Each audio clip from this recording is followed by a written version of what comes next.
সুখবর সুখবর সুখবর, আপনাদের প্রিয় টিকটকার প্রিন্স মামুন ধর্ষণ মামলায় গ্রেপ্তার। Good, very good. সুখবর সুখবর সুখবর, আপনাদের আইডল টিকটকার প্রিন্স মামুন ধর্ষণ মামলায় গ্রেপ্তার।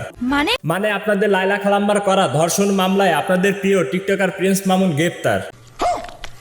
ব্যাপারটা হচ্ছে 9 জুন প্রিন্স মামুনের বিরুদ্ধে মামলা করেন আপনাদের প্রিয় লায়লা খালাম্মা এবং 10 জুন কুমিল্লা পুলিশ আপনাদের প্রিয় টিকটকার প্রিন্স মামুনকে গ্রেপ্তার করেন। কেন? মামলার কারণ হচ্ছে লায়লা খালাম্মাকে নাকি বিয়ের প্রলোভন দেখিয়ে একাধিকবার শারীরিক সম্পর্ক করছে আপনাদের প্রিয় টিকটকার প্রিন্স মামুন। এটা হাস্যকর এই দেশের জনগণের জন্য হাস্যকর। এইটা যে হাস্যকর এটা তো আমরা সবাই জানি। কারণ হচ্ছে একসাথে এক বাসায় এক রুমে 4 বছর কিভাবে থাকার পরে ধর্ষণ মামলা করে। আমার মনে হয় অনেক কারণ আছে। কারণ হচ্ছে এমনিতেই সমুদ্র, তার ভিতরে আবার 4 বছর সাঁতার কাটছিল, কখনো ঠাই পাইতে পারেনি। কারণ তারও তো একটু ঠাই পাওয়ার ইচ্ছা থাকতে পারে। এই কারণেই তারা মাঝে মাঝে ঝগড়া করতো এবং উড়োধুরা পিটাইতো।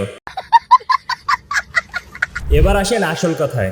এখানে প্রিন্স মামুনের সাথে লায়লাকেও গ্রেপ্তার করা হোক। কেন? কারণ তারা এতদিন লিভ টুগেদারে ছিল। তাও সত্য। সেই সাথে লিভ টুগেদারকে সবার সামনে প্রমোট করছিল।